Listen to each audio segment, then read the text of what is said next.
Beleza, pessoal? A gente vai falar hoje sobre artrose do joelho e as formas diferentes de tratamento que a gente pode lançar.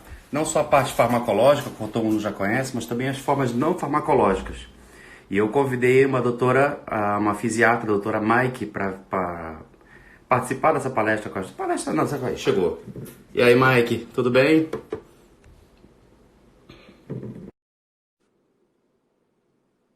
Então, preparem suas perguntas aí.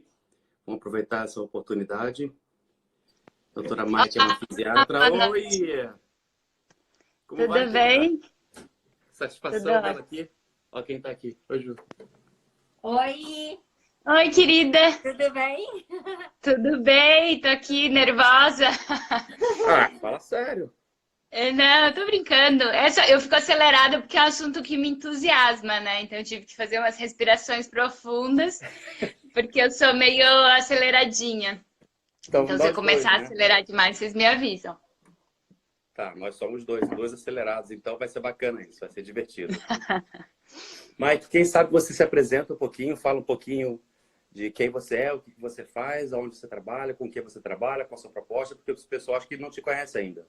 Certo. Então, meu nome é Mike, eu sou médica fisiatra, ou seja, eu fiz especialização, residência médica em medicina física e reabilitação.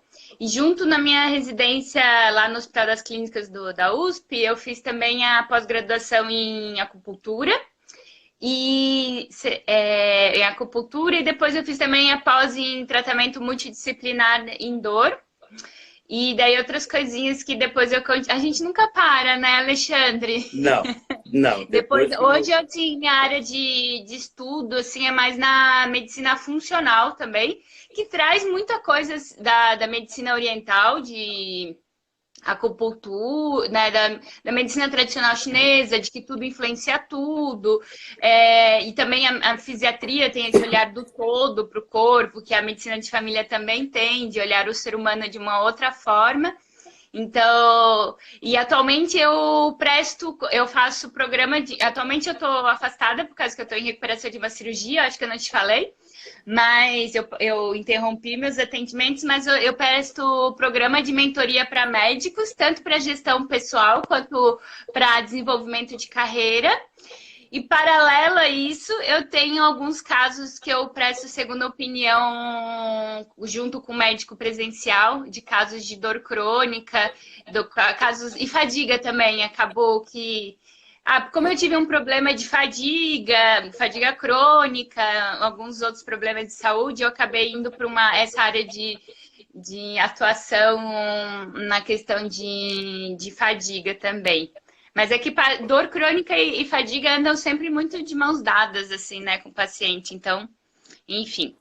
E é isso. E daí eu conheci o Alexandre, o projeto dele através das redes sociais, que eu me encantei, porque assim, como eu tô. Pacientes para chegar no médico fisiatra demora de 10, 15 especialistas e às vezes 10 a 15 fisioterapeutas também. Então acaba sendo um paciente muito mexido, muito confuso, cheio de crenças negativas, cheio de desesperança, que hoje a gente sabe que o sentimento mais frequente no paciente com dor crônica não é tristeza, é desesperança. Tipo, eu já fiz de tudo e nada melhorou. E cada procedimento que ele faz de uma maneira inadequada vai fortalecendo a crença de desesperança. Então, quanto antes esse paciente for abordado, tratado, olhado como um todo, a gente está, né, diminuindo. O melhor jeito de tratar dor crônica é evitar que ela vire crônica, né? Então, por isso que o trabalho do Alexandre indo pelo Brasil afora, então fora do Brasil também, me encanta bastante. Então, eu tenho bastante simpatia pelo projeto. a gente tem essa sinergia, né? Os dois trabalham com o mesmo coração, a mesma causa, a mesma É, visão, né? e eu acho que assim, para melhorar atendimento de dor crônica, a gente tem que atuar nos médicos mesmo, assim, né? Quando você atua no paciente, é bom, é importante, né? Naquele paciente, mas de uma forma mais de ter escala, de alcançar, se a gente quer pensar maior e realmente melhorar as coisas como um todo, a gente tem que melhorar essa atenção, o conhecimento, a educação em dor do médico, assim, é uma coisa que que eu sei que é importante, sabe? Tem coisas que não são, que a gente sabe que tem que ser feitas, né? Legal. Você falou que está fazendo ou fez uma formação em medicina integral. Não, mas na verdade, assim, todo médico. Eu não gosto muito desse termo de medicina integral, porque a medicina integral nada mais é do que ela olhar o paciente como um todo, não dividir em corpo, mente e espírito. Tá. Então, todo médico que olha dessa forma, ele é um médico integral. Então, e essa foi a medicina que eu aprendi. Então, para mim, eu não tenho muita, assim, como que eu posso dizer? Para mim não existe outra medicina que não seja medicina integral. Então, como a Aham. minha formação na faculdade, eu passei pela reforma curricular, onde foi a primeira turma onde falava-se abordagem biopsicossocial, que foi introduzido a medicina de família na universidade. Eu fui para o posto de saúde desde a primeira fase. A Ó, gente que fala do legal. primeiro semestre, Ah, E então daí foi eu fui muito. contaminada. Então para mim, e depois, assim, logo durante a faculdade, a gente fundou a Liga de Multidisciplinar de Dor e também eu participei da Liga de Acupuntura. Então, para mim, não existe não ser desse jeito. Então, eu acabo a medicina. O que eu tenho estudado, que ainda não é uma especialidade no Brasil, é a medicina funcional. Que Ah, daí sim. tem algumas coisas da medicina, da nutrição funcional, mas isso de olhar para o alimento, que também tem muita coisa a ver com eles trazem muitos conceitos da medicina tradicional chinesa, da Ayurveda, traz algumas coisas também da medicina musculoesquelética, porque olha para a saúde óssea, para a saúde muscular, pensando com o músculo como um órgão hormonal. Né? Então a gente começa a olhar, e aí tem essa visão um pouco da ortomolecular também, dos nutrientes, de antioxidantes, olha para o intestino, para a desbiose, para a permeabilidade intestinal, as doenças autoimunes. Então, hoje, é uma das coisas que eu estou estudando mais e ver se eu crio coragem de ir fazer a pós nos Estados Unidos, mas no Brasil ainda não tem, não é uma especialidade a medicina funcional. Que bacana. A medicina musculoesquelética também não existia, né? Estamos começando com ela. Sim, Bom, então e é vamos lá. uma Vamos grande trazer. inovação, assim, né? Pegar a musculoesquelética e trazer isso. Porque dentro da fisiatria a gente estuda muito a biomecânica, musculoesquelética, só que a gente acaba. A fisiatria é uma especialidade muito pequena, né, no Brasil. Ela é pouco disseminada, muitos médicos não conhecem. Então, eu acho que isso de trazer para a medicina de família é uma grande estratégia, assim mesmo. Porque tem muitos médicos de família no Brasil e eles são médicos de primeiro atendimento e as queixas musculoesqueléticas são muito frequentes. Então, é uma coisa que eu acho que você vai ter muito sucesso. Só fazer uma enquete aqui rapidinho. O pessoal que está assistindo a gente aí, manda um recado, ou diz um eu, ou alguma coisa, só para ter noção, uma cena. Quem já fez o curso comigo? Mostra aí, pessoal, só para saber se tem gente aqui que nunca fez, tem noção do que a gente está falando, se isso aqui é novidade Eu, ou não. eu vi que entrou algumas pessoas que me seguem, assim, que às vezes até paciente entrou, que tem alguns pacientes, tem pessoal de fisioterapia, o Márcio, que é fisioterapeuta, que estou vendo Pilates. Então, eu gosto dessa parte multidisciplinar, assim, então eu falo bastante para os profissionais de saúde como um todo. Então, Ah, que legal. nutricionista também. Ó, mas tem bastante ex-aluno aqui. Então, bacana, é legal. Não existe ex-aluno, né? É atual aluno, porque continua Eu me recebendo. sinto um eterno aluno, adoro isso. Adoro me sentir um eterno aluno. Eu também, eu sou. Ai, até às vezes eu Grande tenho que Márcio. me colocar limites. Colocar limites porque se a gente eu tenho vontade, tenho mais vontades do que tempo e energia, então Então tem que tá. saber dizer não para algumas coisas. Vamos entrar um pouquinho então no assunto de hoje à noite, que é a artrose de joelho e as formas diferentes de tratar. Grande maioria Tá. dos médicos, como eu percebo, estão muito acostumados apenas a prescrever aquela receita de bolo, o ibuprofeno, paracetamol e benzer o paciente, né? Rezar que dê certo.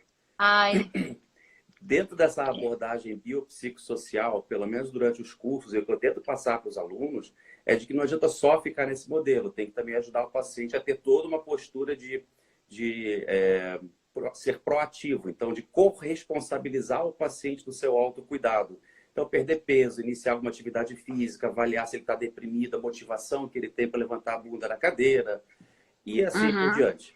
É. E ainda comenta um pouco sobre algumas outras formas de tratamento. Por exemplo, o Arpadol, que é o Arpagophyton procumbens, tem a capsaicina, a própria glucosamina. Então, eu queria Uhum. perguntar para você assim, o que você pode trazer de novidade para a gente? Qual é a sua experiência com essas outras alternativas? O que você pode acrescentar? É assim, primeira coisa, eu tento desmistificar a questão da artrose do joelho.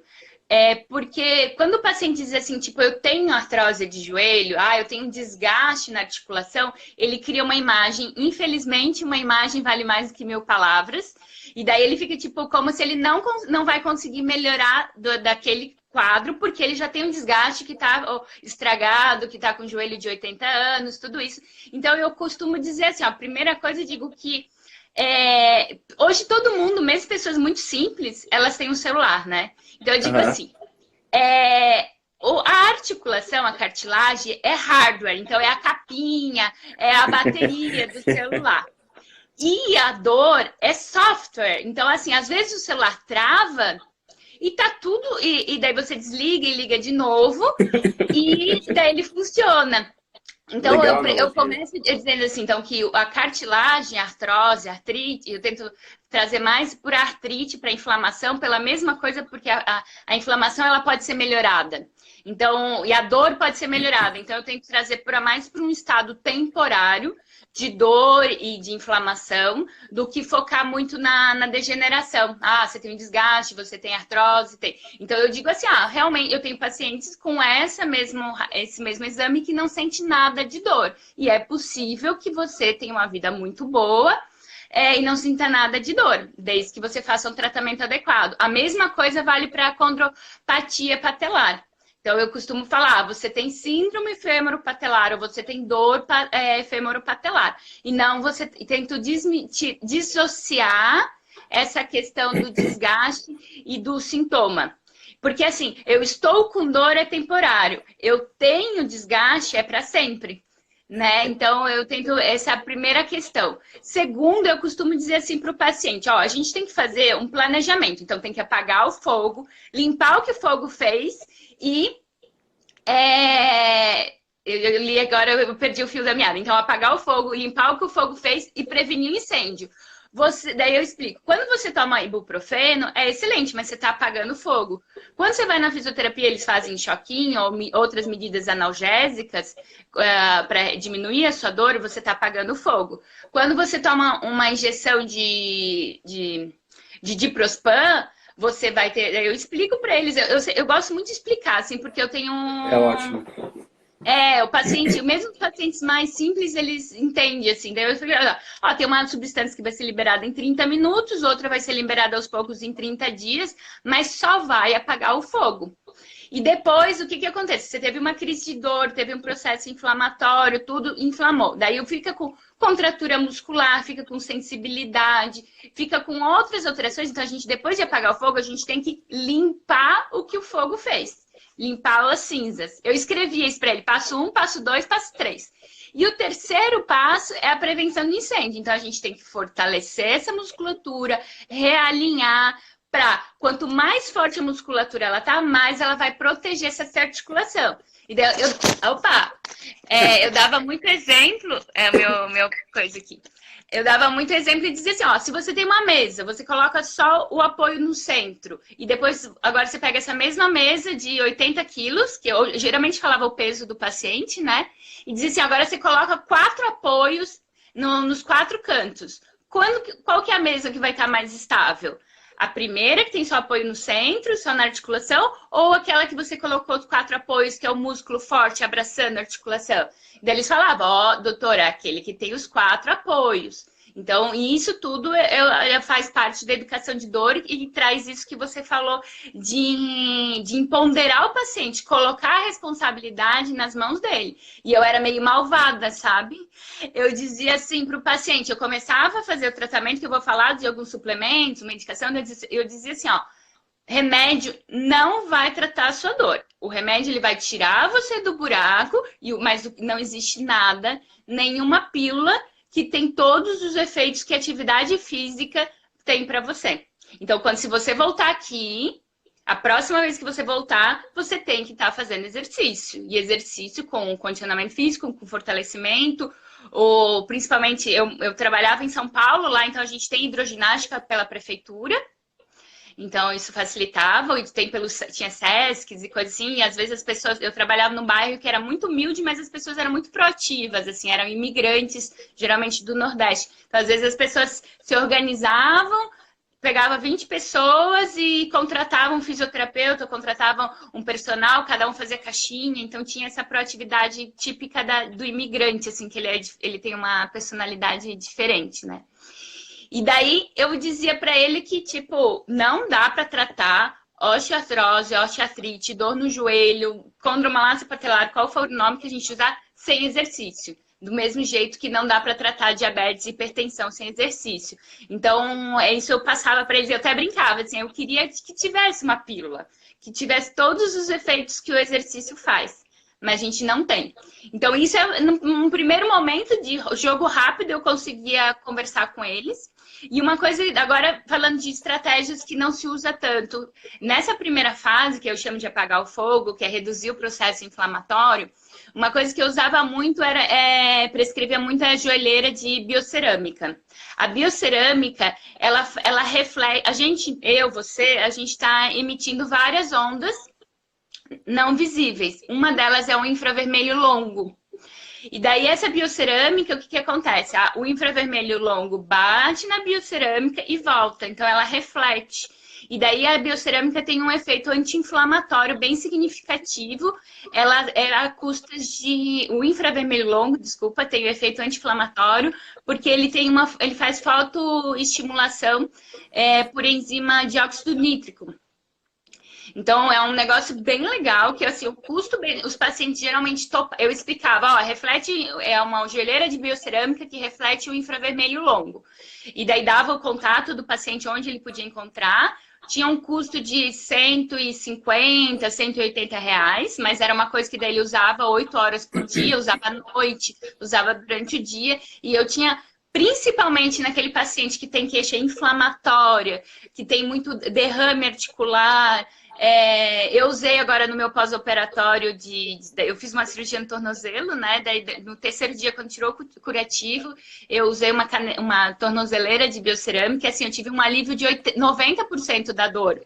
Então, quando a dor é inflamatória, eu tinha muito sucesso. Então, tipo, às vezes chegava paciente com diabetes, que não podia tomar anti-inflamatório, não podia tomar corticoide, com aquele derrame articular muito significativo. E eu acho assim, eu tenho muita empatia pelo paciente. Como que você vai pedir para um paciente com derrame articular limitante, mancando, claudicando, para ele fazer exercício? Então, por isso que é importante ele entender que ele está na fase do apagar o fogo, né? Daí, a gente precisa apagar o fogo, mas não basta apagar o fogo, tem que fazer prevenção de incêndio. Daí, essa joelheira de biocerâmica era uma coisa que eu prescrevo bastante. Minha mãe tem artrose no joelho, na verdade, ela tem lesão meniscal e às vezes tem dor. A minha avó tem um processo de dor crônica no joelho, também tem a tal da joelheira de biocerâmica.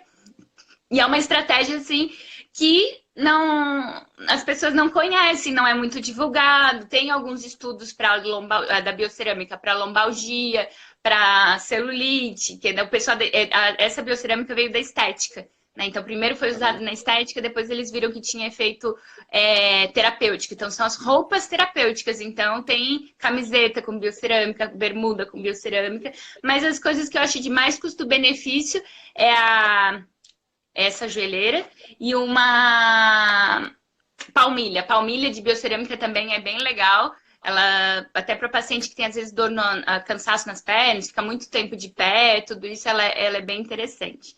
Então, essa é uma coisa que eu utilizava com bastante sucesso e às vezes não precisava prescrever anti-inflamatório ou de Diprospan nessa primeira fase de apagar o fogo.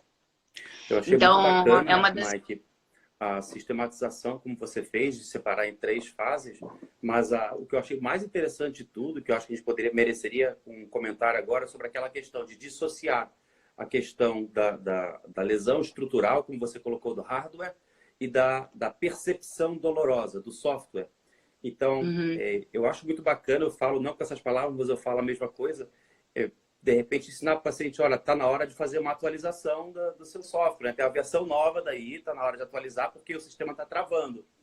Então, como hoje todo mundo tem celular e o celular trava, então eles falam, ó, e às vezes até é legal porque às vezes as pessoas têm a tela quebrada e o celular continua funcionando. Perfeito, então, exatamente. Né? Dá Então, pra falar isso, né? Olha, tá quebrado, mas está funcionando, ou seja, tá todo arrebentado, mas não necessariamente tem dor. E aí o que eu acho bacana, como a gente tem essa visão biopsicossocial, o quanto que a gente pode, ou quanto que a gente é capaz de modular essa dor só mexendo no software, só mexendo no entendimento, na percepção que a pessoa tem dessa dor.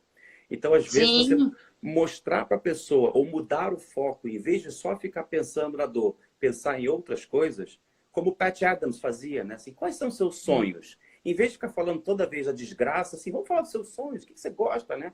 E aí essa questão, essa modulação cognitiva que eu acho sensacional. E eu acho um prato cheio para o médico de família isso. Você sabe que eu fiz formação de coaching, né? Daí, eu sou meio insaciável, mas enfim. Daí, uma das coisas que eu aprendi que nas sessões de coaching, a gente começa. O que aconteceu de bom? Qual foram os seus ganhos ou aprendizados desde a nossa última sessão? Isso para mim foi um grande virar chave, porque o paciente, assim, ele melhora 70%, mas ele chega para ti e ele reclama dos 30% que ainda faltam, né? Lógico. E daí a gente... Não vai reclamar de quê, né? Ele vem reclamar, né? Tipo, aí ele vai falar, a queixa. E daí isso mudou, porque daí eu comecei a olhar para o paciente e tal, tipo, o que você aprendeu desde a semana passada, né? Desde a última vez que a gente se viu para agora? Quais foram os teus aprendizados em relação a essa dor? Porque às vezes tipo, tomei a mitriptilina, tive muito efeito colateral. Isso é um aprendizado. E daí, então, quais foram os seus ganhos? Antes daí, a gente vai falar sobre o problema, mas primeiro me fala o que aconteceu de bom, de positivo, desde a última vez que a gente se viu. Então, e essa parte eu acho que tipo, você vira uma chave, assim, né? Até pra gente fica diferente, porque senão você tá sempre... Nunca tá bom, né? Eu tenho dor crônica, né? Eu acho que a gente já conversou sobre isso. E às vezes, quando eu tava com muita dor... Eu tento fazer meditação de gratidão e não consigo. É muito difícil, assim, eu me sentir grata pela minha vida, pelas coisas simples, quando eu tô com muita dor. Então, e a gente sabe hoje que na neurociências você tem uma inibição da gratidão. Então, o paciente, ele é um paciente com dor, é um paciente irritado, é um paciente que parece que nada tá bom, parece que ele é ingrato. Então, a gente precisa, essa parte comportamental... Quem trabalha com dor também precisa ser apaixonado por gente, viu? Pois nem você sempre fala, assim, né? Eu vejo nas tuas postagens. Se a pessoa não gosta de gente, ela não consegue trabalhar com o paciente com limitação física, com dor e outras limitações físicas. O paciente que tem dor crônica, ele tem uma modulação, down regulation, no sistema límbico, né? Então, tem um pouco mais uma coisa deprimida, um pouco mais puxada para baixo, para sofrência, a vida da pessoa gira em torno da dor o tempo todo. E o grande desafio é isso, é ajudar a pessoa a mudar o foco. Uma vez me falaram assim, eu achei bem bacana, assim, imagina que você acabou de ganhar na loteria, tem 50 milhões de reais na sua conta. Você vai estar pensando na sua dor agora? Aí todo mundo, não, tô feliz da vida, assim. Então, muda o foco, né? Muda na hora. Sim. O potencial, os estudos que falam sobre o efeito placebo são fantásticos. O efeito placebo pode ser poderoso dependendo da crença da pessoa, da cultura em que ela está inserida. Isso é muito legal, isso é genial. Eu sou apaixonado por isso. Sim, você sabe que... E também, daí agora até ia falar um negócio, juntando isso que você comentou. Por exemplo, na hora de prescrever, eu tinha uma fórmula que eu usava bastante, assim, com bastante sucesso, que era multimodal, que eu adicionava diacereína, que é junto com dipirona, junto com um relaxante muscular tipo tisanidina, por causa da dor simpaticamente mantida. Né? Então, como a tisanidina é um relaxante muscular, que ele bloqueia a adrenalina, então é alfa-adrenérgico, né? Então, eu gostava de associar. E daí, junto com relaxante muscular de noite para melhorar a qualidade do sono. E eu falava exatamente isso. Então, essa medicação é para a tua articulação. Essa daqui é para a tua dor. Essa vai aliviar a tua dor, que a gente não... É igual pressão, não dá pra deixar a dor ficar... Opa! Eita! Voltou. Mike? Aí, voltou. É... Mike? Tá um pouquinho fora do ar aí. Voltou agora. Não, eu troquei de tripé e esse tripé também é instável. Vou ficar segurando aqui na mão. Então, o que eu... então, eu utilizava muito então essa combinação multimodal de diacereína com dipirona com tizanidina.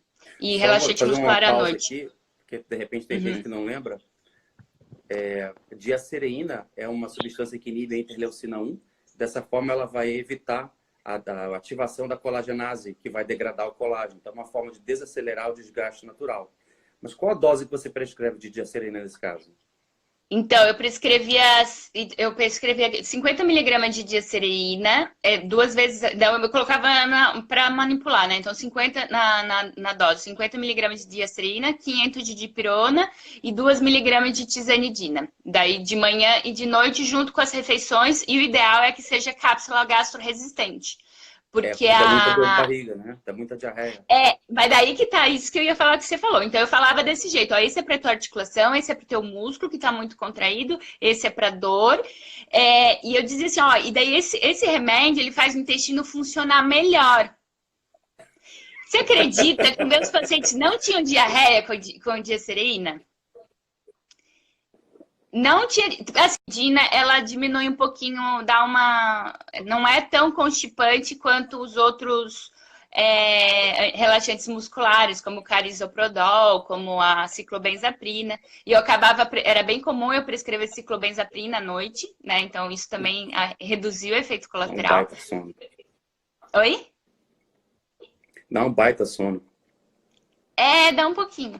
Mas assim, é tudo estratégia, né? Porque daí o que eu falava para os pacientes, então era isso, a medicação prescrevia junto com a alimentação, logo, né, com o estômago cheio, né? E se puder com cápsula gastroresistente, que isso ajuda. E a ciclobenzaprina, tem a ciclobenzaprina com cafeína, que daí isso já reduz o efeito colateral. Uhum. E o segredo é prescrever, pedir assim, ó, se você acorda às 6 horas da manhã, você vai tomar às 6 horas da tarde. Então, tomar 12 horas antes da hora de acordar.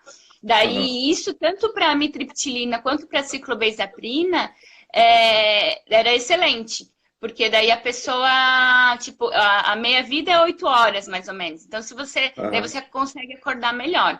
E também tem a estratégia de metade ou um quarto, começar devagarzinho e tal. Mas, assim, tomando 12 horas antes da hora de acordar. E eu tinha paciente que acordava às 4h30 da manhã, assim, lá em São Paulo. Nossa. Mas daí funcionava bem. E daí o paciente, ele sempre... A questão... E a Dé, você estava falando sobre o sistema límbico, né? Hoje que tem eu nem gosto de chamar de antidepressivo, eu gosto de chamar de neuromodulador. E daí deles, né? Porque os neuromoduladores, como os duais, que é a duloxetina, hoje ela está na bula para osteoartrose de joelhos. Sim. Então, ela é uma substância que eu falava para o paciente assim, ela não diminui a sua dor, ela vai diminuir o quanto que você está se incomodando com a sua dor, ou seja, vai diminuir o sofrimento em relação àquele incômodo, àquela dor. E a duloxetina é uma medicação para paciente que tem dor crônica com osteoartrite associada, assim, é uma medicação principalmente em idosos. Eu gosto muito, uma dica assim muito boa é quando a dor que piora quando esfria. O paciente que reclama que a dor piora quando esfria, ele está mais sensibilizado, então ele já evoluiu com alterações em sistema nervoso central. Então, esse paciente que é mais sensibilizado, que sente uma piora muito significativa com o tempo frio, é um paciente que daí eu já penso em associar neuromoduladores. E daí um deles é a duloxetina. Você tem alguma experiência ou já usou alguma vez o tapentadol? Não, eu já... Não, nunca usei. É uma medicação usei. nova que saiu agora há pouco tempo, que tem tanto receptores miopioides quanto, se não me engano, noradrenérgicos. Então, ele tem um efeito antidepressivo, como o da duloxetina, efeito dual, mas também tem efeito nos receptores opioides, então, efeito opioide também. Então, é uma droga bem Olha, bem promissora, bem interessante. E qual que é o custo, só para saber? Que eu tenho uma Olha, cabeça que sempre pensa custo-benefício das coisas. eu fiz uma busca rápida ali no Google, eu vi valores entre 100 e 200 reais. Ah, Me parecia nossa! ser uma coisa astronômica, assim. Sim, é o preço do Duloxetina. Duloxetina, isso. A É esse outra opção valor. que eu descobri recentemente, vou até fazer uma entrevista com esse amigo meu, um ortopedista lá do Rio, e ele mostrou os artigos, achei bem interessante. O uso de naltrexona em dose baixa para você Sim, dessensibilizar os receptores. Isso eu achei, nossa, é. nunca ia imaginar aquilo. Então, naltrexona eu já usei, e assim, daí é um outro subgrupo de paciente. Sabe aquele paciente que tem uma carinha, um jeitinho de doença autoimune, mas não tem diagnóstico autoimune? Então, aquele Aham. paciente que a rigidez matinal é mais longa, que a dor prostocinética dele acorda de noite, né? A dor acorda ele de noite, então tem aquela dor noturna, mas não tem diagnóstico de espondilite anquilosante, não tem diagnóstico de artrite. Às vezes tem muita deformidade em mãos. Então tem aquele jeitinho, então a artrite erosiva. Então ele tem um jeitinho mais para doença autoimune e tá com o diagnóstico como se fosse osteoartrite generalizada. Esse eu acho que é o caso que teria uma indicação melhor de LDN, né, que é low dose de naltrexone. Aham. E ele para fibromialgia, então doença autoimune, fibromialgia são os casos mais interessantes e assim que tem mais estudos mesmo. Mas é uma estratégia bem interessante, assim, mas daí é aquele paciente mais com dor, aquele componente mais inflamatório, assim, sabe? Sistêmico, Paciente né? que, principalmente, eu acho que uma dica, assim, para pensar em o low dose naltrexone é o paciente com essa rigidez matinal mais prolongada.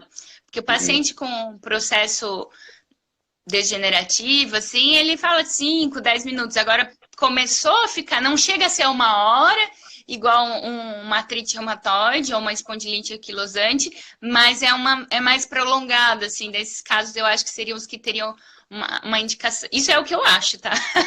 Aham. É porque o que acontece?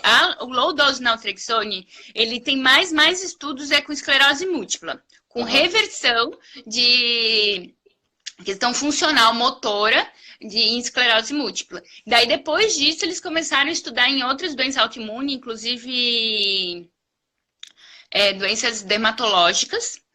E depois disso, agora, recentemente, tem alguns estudos mais para fibromialgia, dor generalizada, né?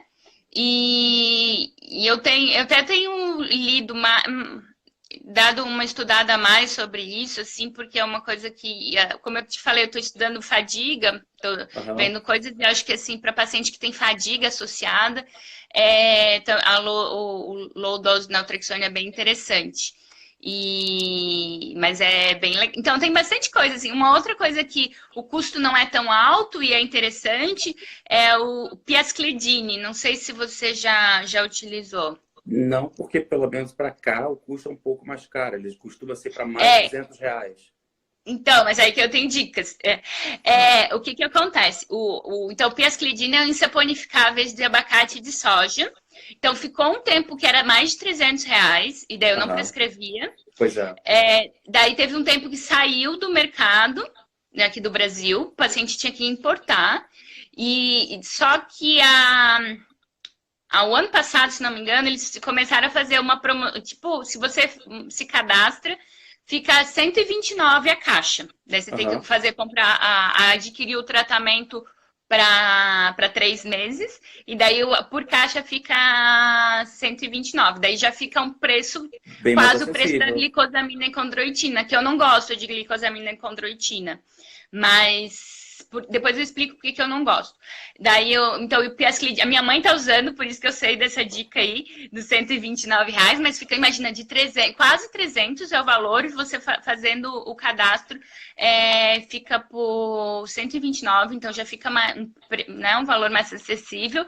E a dica dele também é que, assim, o piasclidine, ele entra, se a gente explicar para o paciente, ele entra na fase 2 para a fase 3. Ele demora 4 semanas, ele é modificador de doença. Então, ele demora 4 semanas para a gente ver algum efeito. Então, nesses primeiros 4 semanas, talvez seja interessante, dependendo do caso do paciente, dar uma analgesia mais adequada para ele. Aham. Depende da intensidade, depende do grau de. Às vezes vai precisar. Tipo, eu não sou contra diprospan, eu acho que tem casos que tem que usar. Eu não sou contra anti-inflamatório, só acho que tem que usar de maneira racional, por causa da questão né, dos efeitos colaterais e, inclusive, alteração de flora intestinal. Então, tem que ser o uso, pesar o prós e contras junto com o paciente. Eu acho que as pessoas, mesmo as pessoas. Eu trabalhei com paciente analfabeto, com poucos recursos, por isso que a gente é mais criativo, né? Quando a gente trabalha com poucos recursos, a gente vai atrás das coisas. Então, se você explicar de uma forma usando analogia, comparação, se você explicar, o paciente entende que é bom para ele, ele faz. E aí ele faz. Né? Tipo, essa joelheira que é de biocerâmica é uma coisa super difícil de prescrever, porque, pô, não tem no mercado, tem que ligar, difícil. Mas se você colocar no papel, no receituário, ó, usar a joelheira de biocerâmica, reflete infravermelho longo, usar no mínimo 8 horas por dia, pode usar de noite. Entregar na mão dele, ele vai atrás.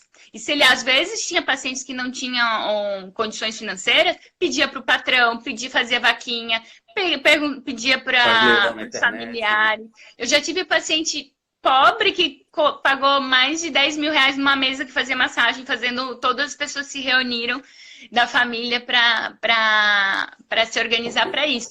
Então, se a gente explicar para o paciente, ele entende e ele vê valor naquilo e ele vai atrás. Então, por exemplo, eu adoro tratar osteoartrose de joelho. Eu gosto Geralmente muito. É o pesadelo dos médicos, né? Não, eu gosto. Osteoartrose de joelho eu gosto. Fibromialgia eu gosto. Por quê? Eu explico para o paciente, ele entende e daí ele faz. Esse negócio do exercício. Paciente comigo, todos os meus pacientes faziam exercício. Mas também eu não mandava o paciente fazer exercício com dor. Eu fazia ele entender que agora a gente vai aliviar a sua dor. Não sei o que, faxina. Daí eu fazia ele entender que a faxina tinha um preço, né, dentro do planejamento. Tinha paciente que às vezes estava tomando Tilex, codeína com paracetamol, para fazer faxina. Daí eu dizia, não, você está tomando essa medicação para poder fazer atividade física e depois de fazer atividade física, preparar o teu corpo, daí você vai poder fazer faxina. Então eu não desautorizava a faxina, né? Eu entendia que aquilo era um objetivo de médio a longo prazo. Eu recentemente tenho feito uma analogia que tem funcionado muito com os meus pacientes, principalmente esses que trabalham com serviço braçal. Então, quando o paciente vira e fala, eu não posso parar de trabalhar e tal, eu costumo comparar assim, olha, o jogador de futebol, ele passa grande parte do tempo dele, vou ficar na mão mesmo que vai dar melhor que se desistir do tripé. Desculpa. Então, costumo dizer que o jogador de futebol, ele passa grande parte do tempo dele fazendo musculação, correndo, treinando, preparando o corpo dele para aguentar os 90 minutos de uma partida de futebol. 90 minutos. Aí eu comparo. E você, que trabalha 8, 9, 10 horas por dia, qual o preparo que você faz? Pessoal, nenhum, assim, mas é claro. Por isso que está com dor. Você está descondicionado. Imagina se eu fosse entrar na partida de futebol profissional sem ter preparo nenhum, gordo, sedentário. É lógico que você é machucado dali. E aí eles começam a entender a importância de... Se eu vou trabalhar com o corpo, meu corpo tem que estar preparado. Outra comparação que eu faço muito. O açougueiro, ele precisa de uma faca afiada para trabalhar. Então, a faca é o instrumento de trabalho. Se o instrumento de trabalho não está adequado, ele não consegue trabalhar. Então, se o teu corpo é o teu instrumento de trabalho, vamos trabalhar o seu instrumento de trabalho, né? Sim, eu acho que tem bastante essa questão do esforço físico versus o exercício físico. A gente tem um papel de educação, de esclarecer, né?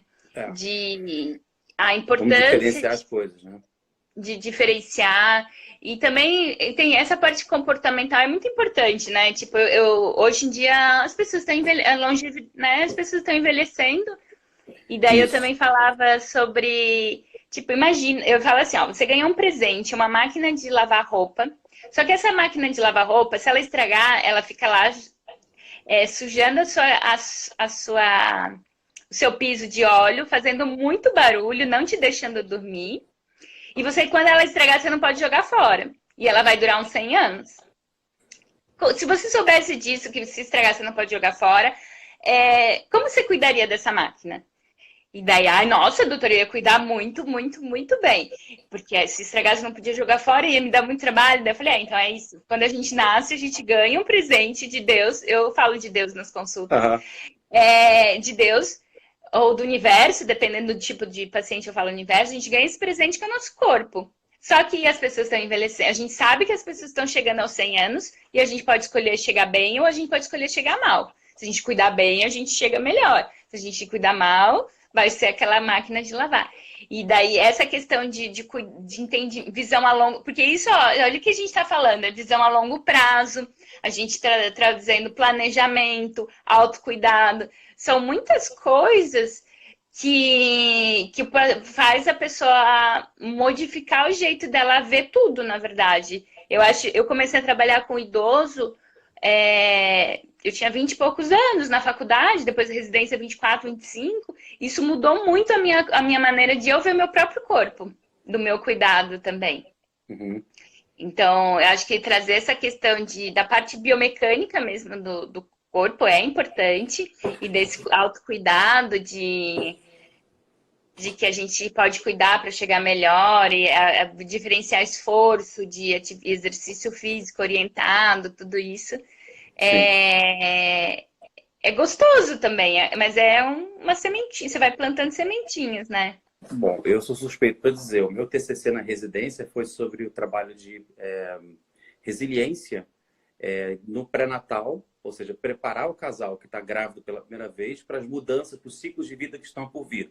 E aí, nesse período, eu já começo a trabalhar essa questão assim, olha, se você quer ensinar o seu filho, você tem que dar o exemplo, não é só mandar. Sim. E aí você já começa a trabalhar a transformação com uma motivação enorme, que é o filho. Então, eu já começo desde ali para poder construir dali para frente. Mas voltando para o nosso tema, vamos lá, vamos recapitular. Sim. Nós falamos de bastante coisa até agora. Você falou da diacereína junto com a dipirona e a tirzanidina, que é o Sidarlude. A gente falou, você ia comentar da glucosamina e da condroitina, do porquê que você não gostou. Então, mas antes de só pegar um gancho, deixa eu só fazer uma pergunta. A gente também falou do low dose da Altrexone, do Diprospan, do anti-inflamatório da ok. Então nós temos a gente falou da joelheira e a gente falou também da joelheira e do piascledine. Isso, beleza. E do Arpadol. Então temos aqui diversas opções, falamos da duloxetina, do tapentadol, diversas opções diferentes. Ok. A minha dúvida é que eu nunca encontrei um estudo que mostrasse assim, quais combinações eu vou usar. Eu vou associar, sei lá, glucosamina mais a dipirona mais a diacereína, ou eu vou associar a duloxetina com a joelheira, entende? Eu não encontrei em lugar nenhum assim, qual é o melhor tratamento. São todos juntos, eu faço tudo, dou tiro de escopeta, eu vou acertar alguma coisa, ou eu vou no sniper, eu vou acertar alguma coisa só e vou melhorar a pessoa. Então, esse é um problema em dor, de uma forma geral, até eu falo muito sobre a abordagem multifatorial da dor, né? Então, que tudo influencia tudo. E agora a anestesia está falando em anestesia multimodal, que é isso de você ir em vários receptores ao mesmo tempo, já tá. Então, acho que vendo da anestesia isso vai mudar os estudos. Tem um estudo para dor pélvica crônica multimodal, então já fala em intervenções múltiplas, mas assim, estudo você não vai encontrar.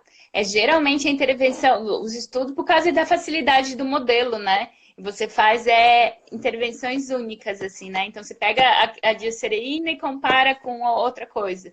Pega a dipirona, ou às vezes até... que nem tem um estudo que é curcuma, que é o açafrão da terra, que é uma coisa que eu indico o paciente adicionar na alimentação. Super na moda agora. Versus ibuprofeno. Para artrose e dor não é aquela Coca-Cola, mas para a saúde como um todo, daí é interessante. Então, desculpa, voltando. Então, a gente não tem esses estudos de associação. O que tem é assim, o analgésico simples, ele está bem consolidado, porque é um paciente com dor crônica. E daí, o que acontece se não deixar o analgésico de horário, de demanda, né? Desculpa, deixar o analgésico de horário e não de demanda. Então, eu explicava para o paciente que é igual ao tratamento de pressão alta. Não deixar a dor chegar a 10. Se a dor chegar a 10, a gente dá o analgésico, vai vir para 5. E o ideal é manter a tua dor em 3. Daí, assim, na minha experiência, se você deixar a dipirona fora da fórmula, eles não tomam. eles não tomam a dipirona. Se você deixar dentro, e assim, ó, nem é a posologia adequada 2 vezes por dia, porque daí ele é obrigado a tomar, porque lá tem o remédio da artrose, digamos assim, né? Da Aham. artrite. Daí ele toma. Agora, na minha experiência, você deixar ele separado, porque às vezes para o paciente pegar no posto, a gente fazia isso de deixar separado. Mas daí o paciente, eu não tô com dor hoje, então eu não tomo. Daí eu tô com a minha dor é pouca, eu não tomo. A gente tem uma questão no Brasil de essa questão com analgesia e tolerância à dor é uma coisa de educação de dor não é muito adequada. Então, o ideal é assim, dipirona ou paracetamol de 6 em 6 horas. E Minha você usa só experiência, 500 miligramas mesmo? só 500 miligramas mesmo, dá para usar um, mas daí vai ficar muitas cápsulas. É que eu sou muito, eu penso muito, me coloco no lugar do paciente, assim, né? Então daí vai dar 4 cápsulas. Se você colocar 500 de acerina de 50, de pirona de 500 e a tizanidina de 2, daí dá 2 cápsulas. E daí Aham. 2 de manhã e 2 da tarde, então daí fica melhor. E os pacientes tinham uma, não era o ideal, mas era daí tomavam café da manhã e no jantar.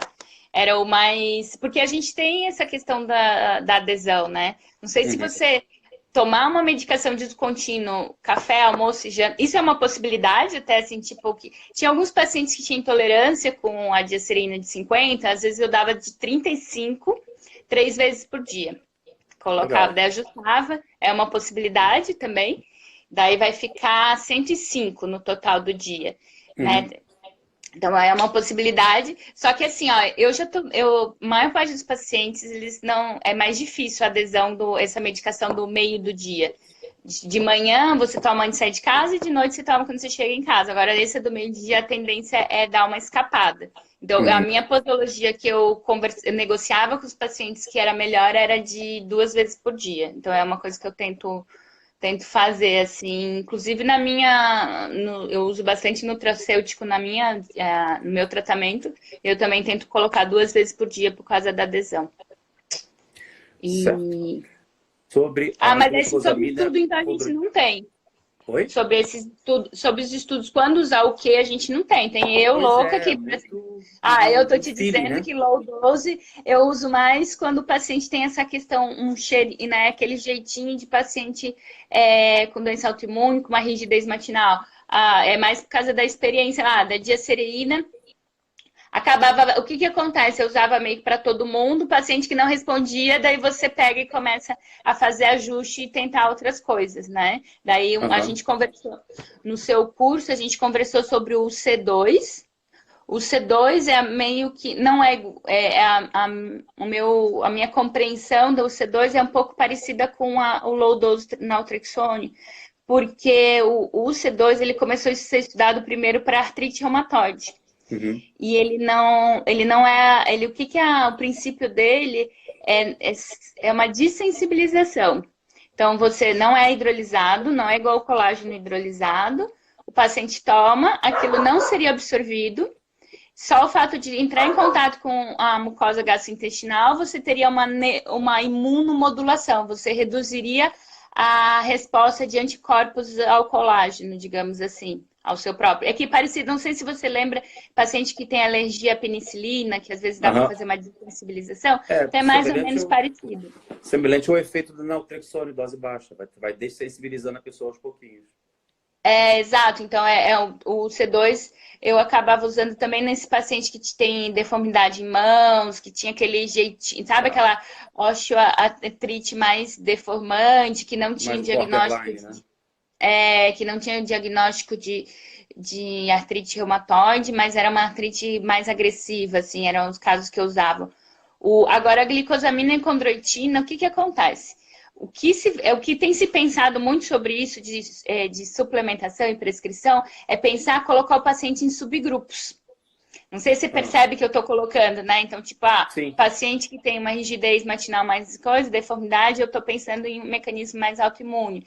Paciente que tem um derrame articular, eu vou fazer estratégias para derrame articular. Paciente que vai ter aquela Sensibilização ao frio. sensibilizado, que dói à noite, eu vou uma dor mais nociplástica. Ai, eu escrevi, é um nome novo, Nossa, pera um pouco. plástica. É nosso plástica. Que eu acho estranho esse nome, mas enfim, daí eu vou colocar no Veligia, na mitriptilina, então tá mais sensibilizado. Então, o que eu tenho pensado, pelo menos na minha abordagem, é essa questão de colocar o paciente em subgrupos. Isso já tem na fisioterapia, eles têm uma metodologia de subgrupos para dor lombar e para cervical. Então, a gente começa, daí disso eu comecei a tentar colocar o paciente num subgrupo. E daí a glicosamina e condroitina, que tem os estudos, é para paciente jovem praticante de atividade física. Tipo eu, 30 anos, 35 anos, aquela mulher que faz bastante atividade física, que corre, que começa a ter um desconforto no joelho. E daí parece que esses são os casos que têm uma resposta melhor com glicosamina condroitina. E eu tenho uma avaliação desviada, que é o seguinte: pacientes que vêm para o fisiatra, todos eles já usaram glicosamina e condroitina. Tipo, o ortopedista já prescreveu. Todo mundo prescreve. Mike tá falhando aqui um pouco você. O pessoal tá parado para vocês também a conexão? Dá um oi aí, estão ouvindo bem. Alô? Voltou. Oi, tinha parado um pouquinho aqui. Onde que você interrompeu? Os ortopedistas prescrevem. Então, glicosamina e condroitina é uma coisa muito difundida, assim, né? Então, é muito comum os pacientes já terem tomado. E daí, então, vem para mim pacientes que já tomaram e que não responderam. Eu imagino que os pacientes que super responderam com glicosamina e condroitina não chegaram ao médico fisiatra. Então, eu tenho esse entendimento. Então, eu nunca tive a oportunidade de ser a primeira pessoa a prescrever glicosamina e condroitina. Então, a minha experiência não é muito boa. Mas, assim, pensando em estudos, em subgrupos, é o paciente jovem praticante de atividade física que provavelmente teria mais indicação. Assim, esses pacientes com muito sensibilizado, com muito tempo de dor, a gente já tem que subir, assim, né? Tem que pensar mais em cérebro. Tem algumas coisas saindo para daí, tem um valor mais caro, mas tem coisas saindo para de estimulação magnética transcraniana. Isso tem um trabalho bem bacana do Kevin Tracy, que foi publicado em 2014, onde ele fala sobre estimulação do nervo vago, a eletroestimulação. Ele chama de reflexo inflamatório. Fantástico, assim, mas na ideia dele, ele se juntou com uma empresa de nanotecnologia e eles criaram um implante para botar abraçando o vago no pescoço. Então, como ele é neurocirurgião, ele faz uma cirurgia, coloca aquele implante, uma vez por dia, ele dispara durante 1 minuto, e isso você consegue modular o vago e mexer com toda a imunidade da pessoa e toda essa questão. Só que o que eu aprendi com o pessoal da acupuntura aqui é que na orelha, você deve saber, a gente tem inervação, tem ramos do vago. Então, você pode colocar 2 agulhas, uma na cima e outra na concha, pega aqueles jacarezinhos e deixa estimulando ali, você tem o mesmo efeito e é fantástico também. Sim, e isso é bem legal. Você sabe que às vezes eu até ensino o paciente além de fazer estimulação do nervo vago ali, também ele deixar com os cristalzinhos de aurículo. E estimulação de nervo vago é uma coisa que a gente faz. Tem muitos jeitos de fazer, né? Então, claro que tem o mais invasivo de todos, que é colocando implante, tem essa questão de eletroacupuntura. Quando você coloca as sementinhas ou cristalzinhos da aurículo, você faz um estímulo menos intenso, mas também está fazendo. Conversar, né? Então, tipo, quando a pessoa vai na psicoterapia e vai conversar e desabafar, acaba tudo porque o nervo vago vai nas cordas vocais. Então, canto, eu estimulava bastante o paciente a participar de coral. Mais espanta, né? Exato, porque faz estimulação de nervo vago. Se você cuidar do intestino, né? Então, tem alguns estudos saindo sobre osteoartrite e disbiose. Então você fazer estimulação aqui, você tem um efeito anti-inflamatório e tem efeito no intestino. E se você cuidar do intestino, melhorar a flora intestinal, melhorar a qualidade dos alimentos, redução de alimentos processados. Então, aquela velha coisa de descascar mais e desembalar menos. Mais feira, eu falava para o paciente, mais feira, menos mercado.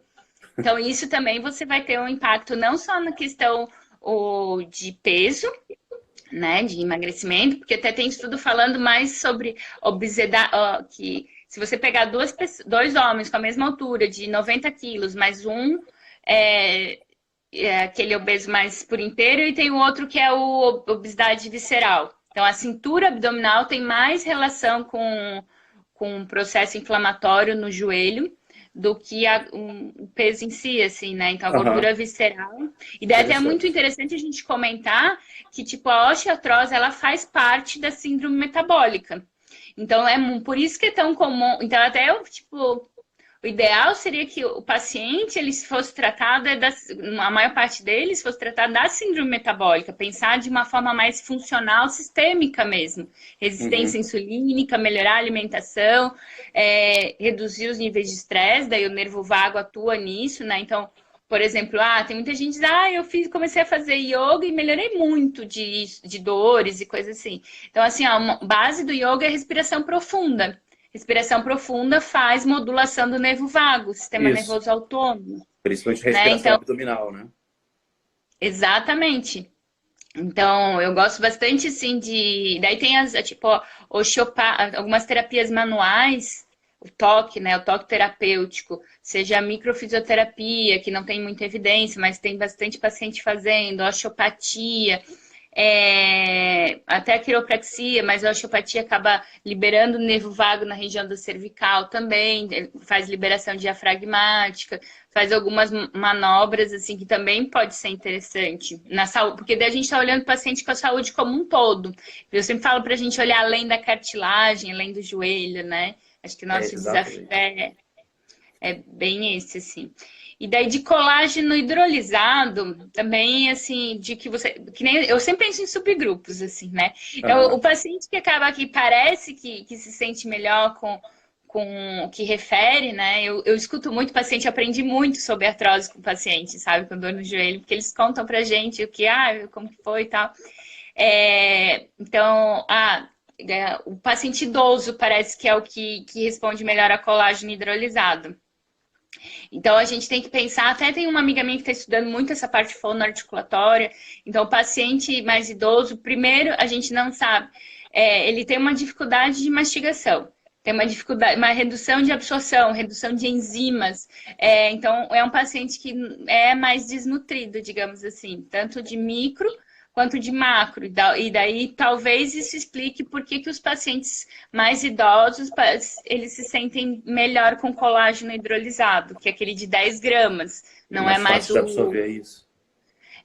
Então, ele já está quebradinho. Então, na verdade, colágeno hidrolisado nada mais é do que aminoácido. Então, e daí é um tipo de paciente que talvez... Até eu te mandei sobre um evento que vai ter sobre artrose, falando também de sarcopenia. Então, o paciente mais idoso, às vezes a questão é mais a sarcopenia do que a própria processo inflamatório do joelho. Então, às vezes, tem alguns pacientes que a gente talvez tenha indicação de suplementar com whey protein. Eu já tive paciente minha que eu não lembro o que tinha cirrose hepática, não dava para dar nada para ela. E daí eu acabei... Eu não lembro bem a queixa dela, mas acho que depois do exercício ela ficava muito fadigada, coisa assim, eu introduzi um hipercalórico e hiperproteico. Então, era um whey, tinha 30 gramas de carboidrato também, pós-exercício. E ela teve uma melhora, assim, na saúde como um todo, de pele, de cabelo, de tudo, e das dores. Porque eu pensei no caso dela, ela tinha mais era cervicalgia, cervicobraquialgia. Pensei mais em sarcopenia para ela e desnutrição do que nesse processo.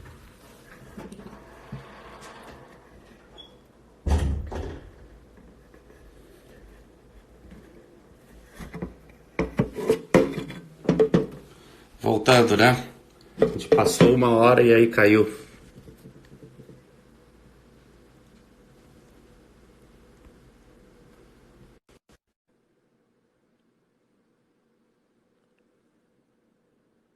Voltando, daqui a pouco a Mike tá entrando aí. Olá! O papo tá tão bom que eu não vi, já passou 1 hora que a gente tá conversando. Sim! Eu tenho que começar a colocar alarme nas lives, porque eu sempre extrapolo. Enfim, então, eu acho que assim, eu tô esperando, mas o ideal seria que fosse. Como que surgiu a metodologia de subgrupos da fisioterapia? Eles pegavam, tipo, pegavam 1.000 pacientes, davam estratégia de Pilates, e daí o que eles faziam era depois, 30, digamos, teve uma melhora de 40%. Só que o que eles pegaram? Eles começaram a estudar quem eram os que melhoraram? E daí começaram a fazer a questão de subgrupos, os algoritmos. Então eu espero, eu estou na expectativa de que isso comece a surgir. E foi daí que eu comecei a pensar os pacientes em subgrupos. Eu adorei essa sua forma de agrupar eles, eu achei fantástico. Eu nunca tinha pensado assim. Para mim, até então, assim, artrose é artrose, ponto final. Mas eu nunca tinha parado para perceber assim, de fato, tem alguns casos de artrose que é mais inflamatório, outro é mais a sensibilização, o outro é mais o aspecto cognitivo, o outro mais o emocional.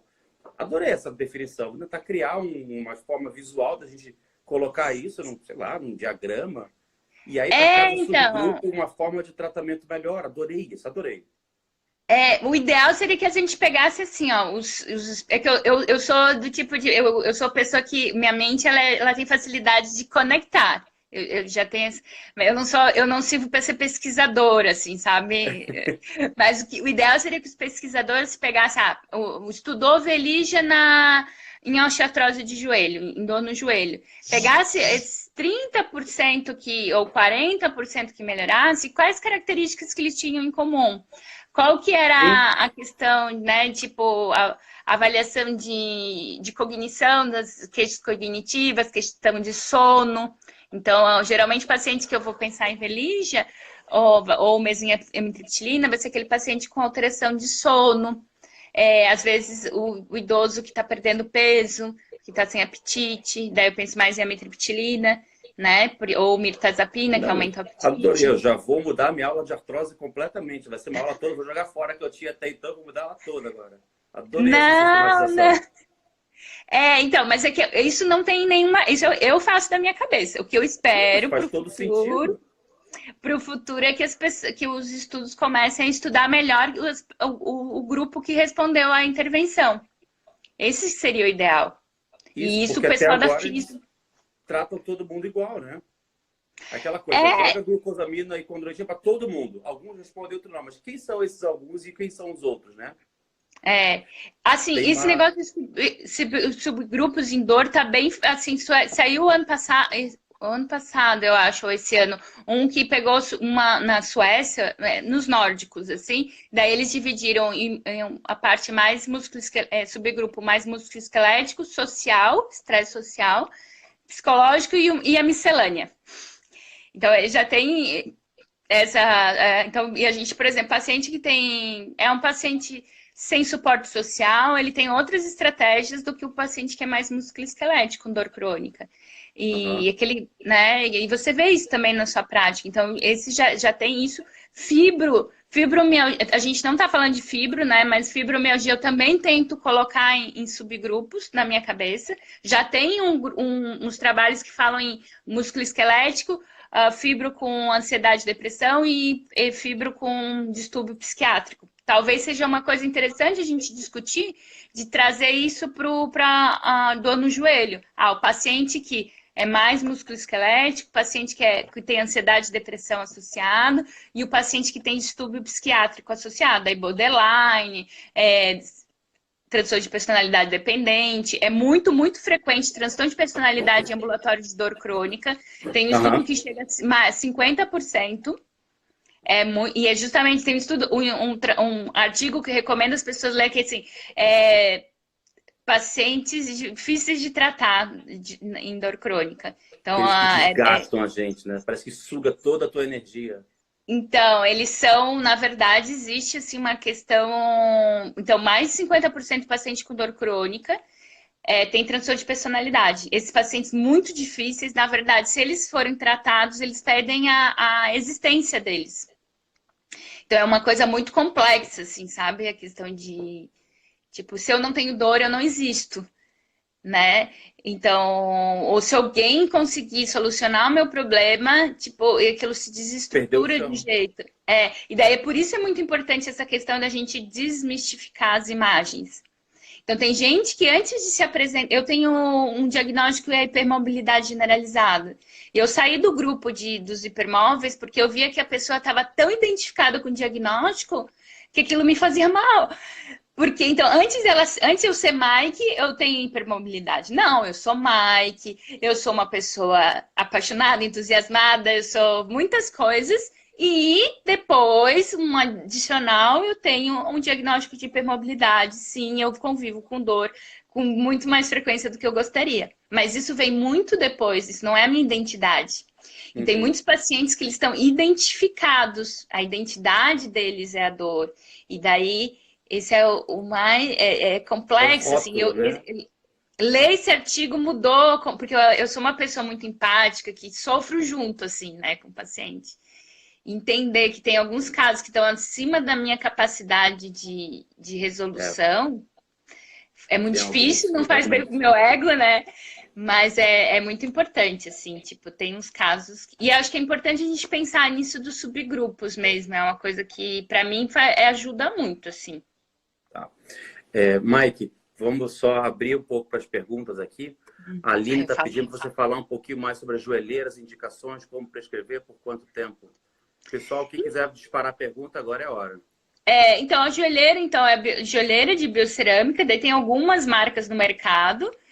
Indicação, eu indico sempre que tem quando é dor inflamatória, quando eu assim, porque assim, não tem só joelheira, tem luva, tem meia, tem camisa, bermuda, tem colchão com biocerâmica, diz que no Japão tem tinta com biocerâmica, então é uma coisa assim, os japoneses gostam muito.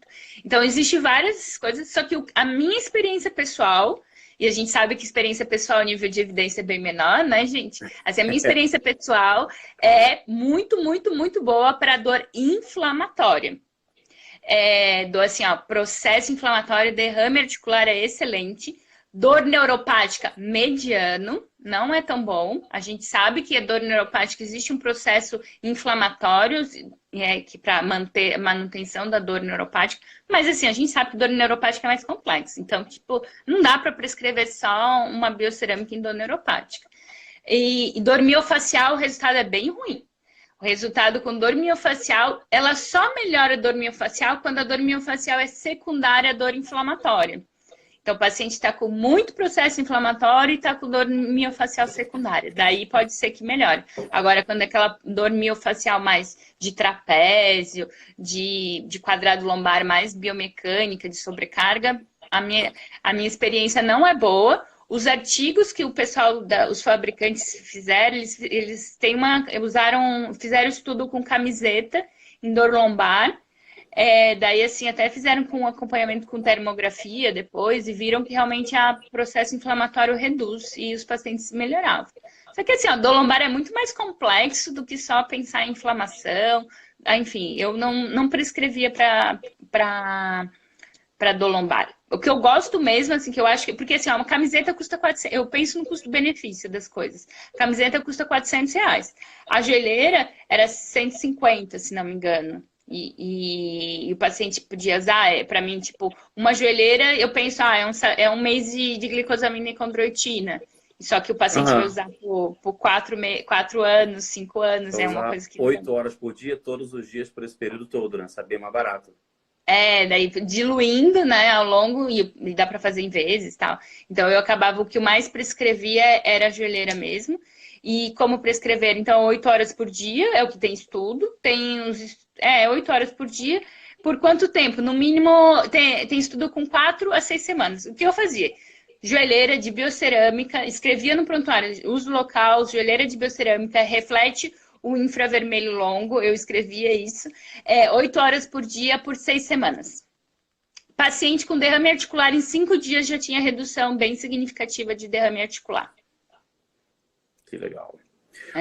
Daqueles os pequenos subgrupos da pessoa com artrose de joelho, dor da artrose de joelho, a gente acabou esquecendo de comentar do meu favorito, que é a dor miofacial, né?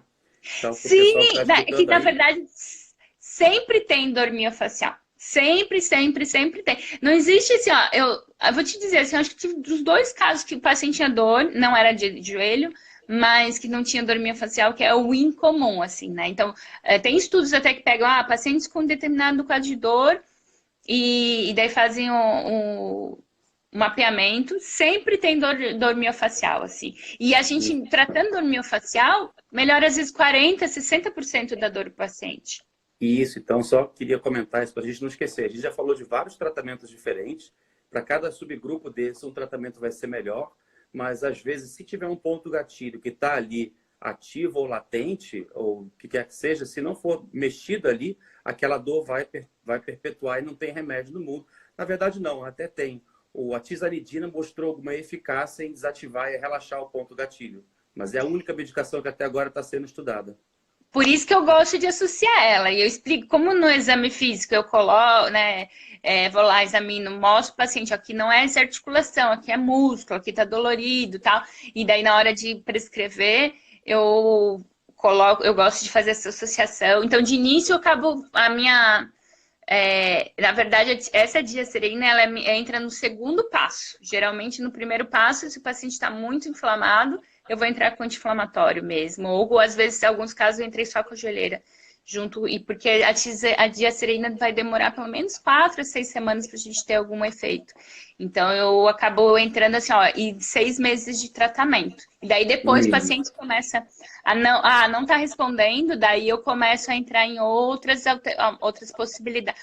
As cartas na manga, né? Tipo, vai entrando em outras possibilidades. O Piascodine, o Arpadol, a diacereína própria, né? Você já comentou. Enfim. Daí, tipo, eu já fiz, por exemplo, essa mesma fórmula colocando o Arpadol. Só que o Arpadol, os pacientes têm bastante desconforto de gastrite, assim. Então, é uma coisa que é do garra do diabo, né? Então, e acabava...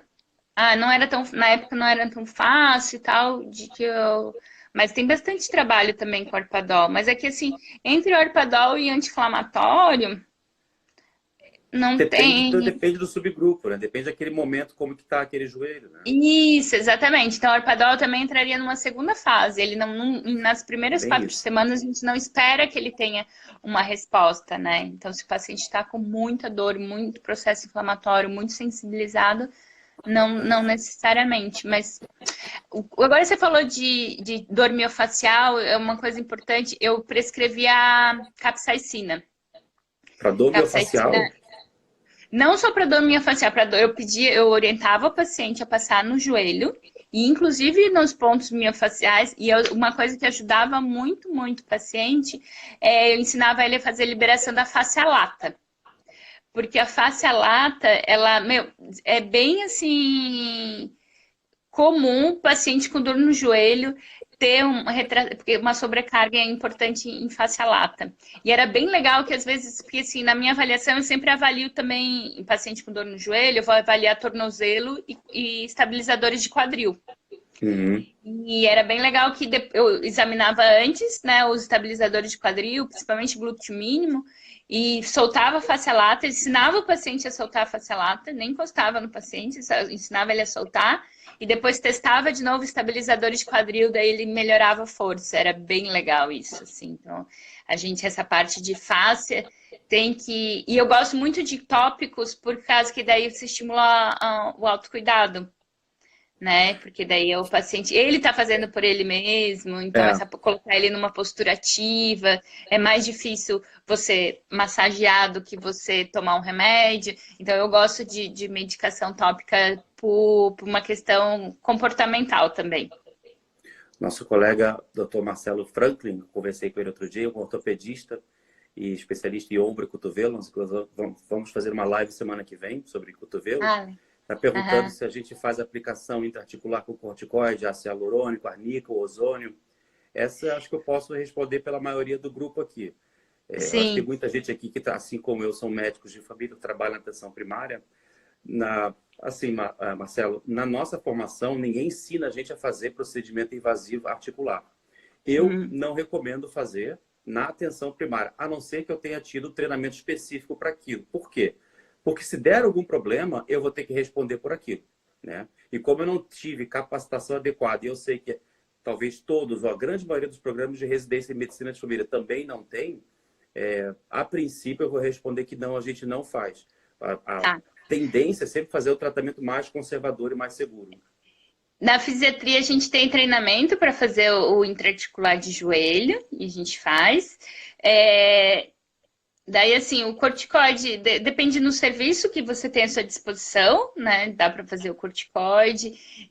Assim, os convênios estão autorizando o ácido hialurônico porque ele é poupador de cirurgia, né? Então, o paciente tem esse efeito anti-inflamatório na articulação, ele não é só o nome viscosuplementação, talvez não seja o mais adequado, porque ele tem um efeito imunomodulatório, então tem um efeito anti-inflamatório, tem os pacientes que respondem muito bem. Traumel eu não tenho experiência, mas eu tenho colega que aplica Traumel, inclusive em ponto de gatilho, diz que junto com lidocaína, e tem uma boa resposta.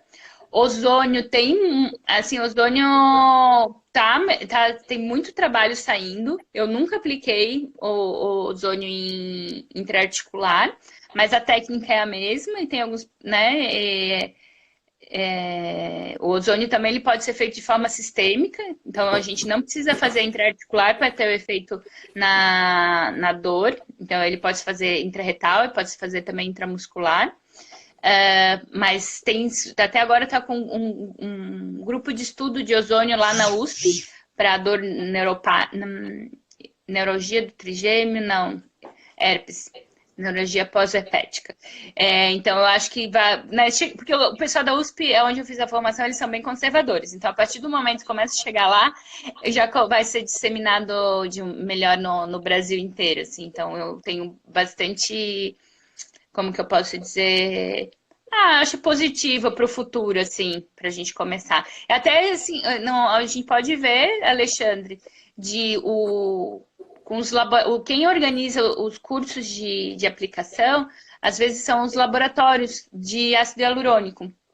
Então, às vezes dá para organizar, não é uma coisa tão complexa, mas a gente pode ver. Isso é um sonho que eu já tenho há muito tempo. Organizar um curso de técnica de filtração articular para o médico de família. Então, talvez módulo 3, né? Que é ciclo 1, 2 e 3, e de repente pode ser de intraarticular. Eu acho que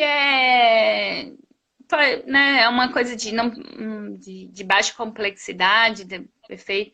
O que tem surgido também tem um médico que eu gosto, que eu admiro muito, que é o Fábio Lana, que o doutorado dele foi a aplicação de ácido hialurônico mais plasma rico em plaquetas. Sim. E daí foi superior à aplicação isolada de ácido hialurônico. E daí o legal do plasma rico em plaquetas é duas coisas. Que primeiro que os leucócitos, além de ter esse efeito regenerativo, tem um efeito anti-inflamatório também. E tem uma coisa muito, muito, muito legal também, é dizer para o paciente que a qualidade da substância depende da qualidade da vida dele, da saúde dele. Se você é uma pessoa se você gosta de boa saúde, você vai ter um plasma rico de boa qualidade. Paciente diabético, inflamado, você vai ter um plasma rico em plaquetas de baixa qualidade. Daí é muito legal que você tem que melhorar a qualidade da vida do paciente antes de aplicar o plasma rico em plaquetas, que é da medicina regenerativa. Então, isso Sim. Mas a gente pode conversar sobre isso para o futuro. Tem bastante coisa para conversar depois ainda. Mike, vamos tentar encerrar, porque já estamos aqui quase 1h30 de live e está começando a ficar tarde, algumas pessoas já devem estar querendo dormir.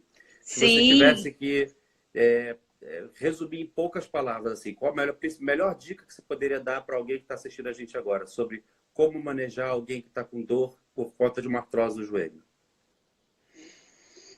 Nossa, agora você me pegou, viu? Melhor dica que eu poderia dar... Eu acho que é essa questão de dissociar da imagem do desgaste. Né? Tirar do... Fantástico, adorei. Tirado, porque assim, software e o hardware. Exatamente, trazer para uma questão temporária, né? Você está com dor, você está com disfunção, você pode até usar biomecânica, tá desalinhado, tá com falta de força, tá com falta de massa muscular. Então, eu acho que essa questão mais dinâmico, mais transitório, mais temporário, você está com e não você tem, né? Eu acho que essa é a melhor, porque é o princípio de tudo. Porque é que ele tem desgaste na articulação, as medicações, aquilo é incurável, que aquilo não vai melhorar, nenhuma estratégia vai ajudar ele a melhorar. Porque ele não acredita que aquilo possa ser melhorado. Então, essa questão da crença, de talvez colocar mais foco nessa questão biomecânica e na inflamação, porque a inflamação também é temporário. Ó, o seu joelho está inflamado nesse momento, a gente precisa melhorar a qualidade dele, precisa melhorar a qualidade muscular. Então, trazer mais para o transitório do que você está velho e você sente dor porque você está velho, assim, né? Uma coisa mais fixa, mais... mais permanente. Então, eu acho que essa é a grande dica. Eu acho trazer para o transitório, para um estado. Você está no estado de você está com dor no joelho. Acho que esse é a grande dica. Eu acho que é isso. Eu gosto muito de falar, assim, a gente fala muito da inflamação, tem que tomar anti-inflamatório, tem que combater a inflamação, como se a inflamação fosse o grande vilão da coisa. Só que, na verdade, a inflamação está ali para tentar fazer um reparo. Então, eu gosto de mostrar isso para o paciente e dizer assim, olha, se está inflamado, algum motivo tem. O que você fez que inflamou o seu corpo? E aí, assim, tentar fazer essa transformação, que aí eu estou tentando falar da questão do fator perpetuante da dor. Enquanto a pessoa não modificar, não tirar a pedra do sapato, a dor vai voltar. Não adianta fazer o melhor tratamento do mundo, né? Essa analogia do pé do sapato, a minha eu gosto do fogo, né? Que daí tipo, é da prevenção do incêndio. Não adianta só jogar. Daí eu falo sobre você tá jogando gasolina em cima do fogo. Mas essa da pedra do sapato também é uma analogia muito boa. Essa muito questão, bom usar essas analogias, né? E faz diferença. Mesmo o paciente na comunicação faz toda a diferença. Toda, nossa.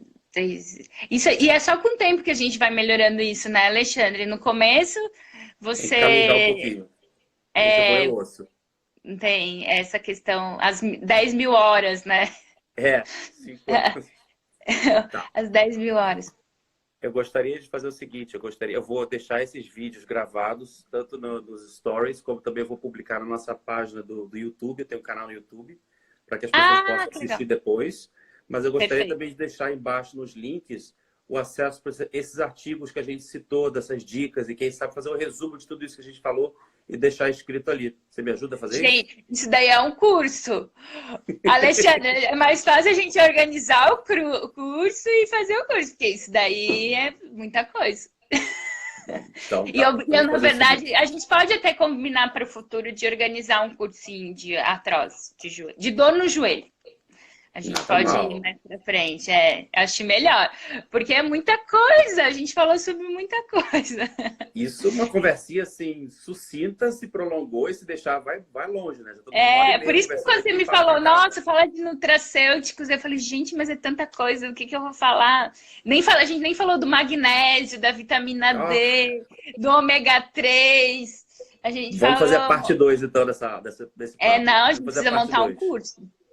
Não, mas daí o que eu posso... tem uma coisa que eu não falei que é importante, que é a bengala. Que às vezes nessa fase 1 de apagar o fogo, a bengala... Eu explico para o paciente que diminui 30% de peso em cima da perna. Então é uma coisa que às vezes a gente esquece. A gente esquece de meio auxiliar, né? Mas a bengala... E aqui no Brasil a gente tem muita dificuldade de prescrever bengala. Por causa de preconceito, né? Mas assim... E quando prescreve, não ensina como usar. Aí você vê a pessoa usando a bengala todo troncho, assim, tudo torto, né? Daqui a pouco dor no ombro, no cotovelo, no pulmão. Não, e por exemplo, aquele caso que você coloca no seu curso, né, da musculoesquelética, que ela até tem a queixa de dificuldade de subir no ônibus, de escada. Tipo, a bengala é uma excelente estratégia, assim, ajuda bastante para subir escada, subir no ônibus, melhora a mobilidade da pessoa, a independência, a funcionalidade. Então, bengala é uma coisa que eu esqueci de falar naquele dia. Muita coisa para falar ainda. É muito, não. Parte 2 mais adiante. Por isso que eu te falo que artrose de joelho é gostoso de tratar. Tem muita coisa, é possível. Eu gosto. Não. dor no joelho e fibromialgia são as coisas que o pessoal abomina e que a única coisa que o paciente precisa entender é que é uma caminhada. Não existe fórmula mágica. Mas isso o que eu fazia? Na primeira vez eu era mais durona e depois eu amolecia. Né? Eu tipo, era, ó, tem que fazer exercício, tem que tomar, e quando você voltar a gente vai estar. E fazer os retornos, né? Então o paciente vinha comigo. Cada caso é um caso, né? Cada caso é um caso e tal, mas assim, ó, vinha comigo, além de eu colocar tudo escrito, acho que a gente escrever é uma coisa que a gente peca às vezes. Exercício, hidroginástica eu colocava escrito. A joelheira é escrito, bengala é escrito. E eu deixava meio que já meio pronto, assim, sabe? Fazia um coisa. E daí, tipo, tudo escrito e pedia pro paciente, ó, eu quero te ver em 4 semanas. E anotava o dia que eu quero te ver, daí ele volta, daí você reforça, vê o que mudou, o que não mudou, e depois vai modulando e fazendo acompanhamento. Então, essas coisas que a gente precisa de tempo, né? Que o paciente, às vezes, ele vem querendo uma pílula mágica. Tempo, paciência, conhecimento. Então... Se fosse fácil, qualquer um faria, né? Exato, exato. Mas é isso que eu digo, dor, assim, ó, se você tem... Claro que tem umas dores que são muito difíceis, assim, né? Que eu te falei e tal. Mas, de uma forma geral, o que falta é conhecimento. Conhecimento e E é isso que experiência, a gente está trazendo aqui para o povo. É exato, por isso que eu tô bem feliz. E segunda-feira você vai estar comigo na minha live. Juntos. Tudo Perfeito. influencia tudo. Tá bom? Então, para todo mundo que está assistindo a gente aí, segunda-feira vai ter uma outra live, só que é o contrário. A Mike está me convidando para a gente fazer uma conversa. Quer falar um pouquinho sobre essa próxima? Na verdade, é uma live, gente, que acontece toda segunda-feira, é um convidado diferente. O nome da live, assim, do projeto é Tudo Influencia Tudo, que é essa visão mais sistêmica. Neste momento, a gente está numa série de dores tensionais. E daí, na verdade, eu quero que o Alexandre converse, assim, porque quando o médico tem o conhecimento, ele acaba também tendo alívio de dores tensionais. Então, porque o médico tem muitas dores tensionais, é muito frequente.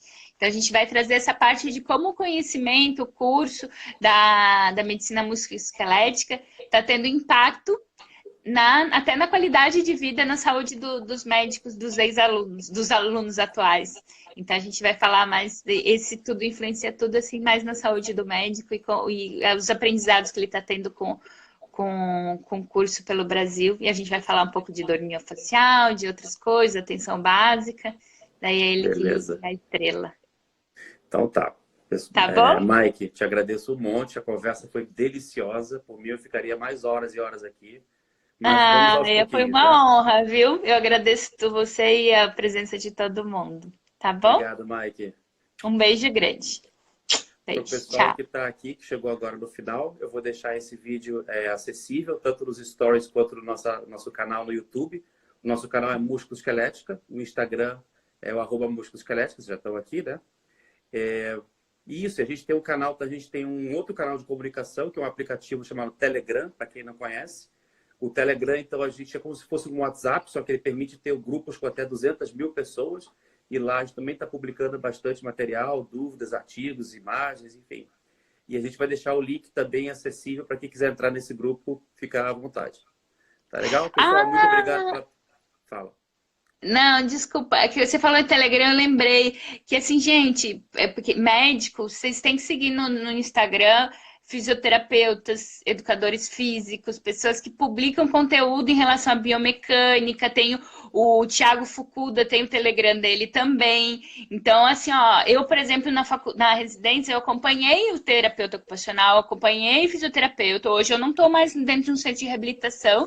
E como eu me mantenho em contato com essa equipe, é através do Instagram. Então, isso, além de seguir o Alexandre no Telegram do Músculo Esquelética, vale a pena acompanhar o trabalho de outros profissionais não médicos. Acho que é bem importante. Com certeza. Agrega, né? Nessa visão holística integral, certamente integra. Porque, enfim, é importante. O link para entrar no grupo do Telegram, eu vou deixar nos stories, eu vou deixar também no Instagram, vou botar no Facebook, vou botar em tudo quanto é lugar. Quem quiser entrar e participar. Legal, pessoal? Legal. Vamos lá, então. Foi uma honra, muito viu? Obrigado. Um beijo. Beijo, tchau, tchau. Tchau.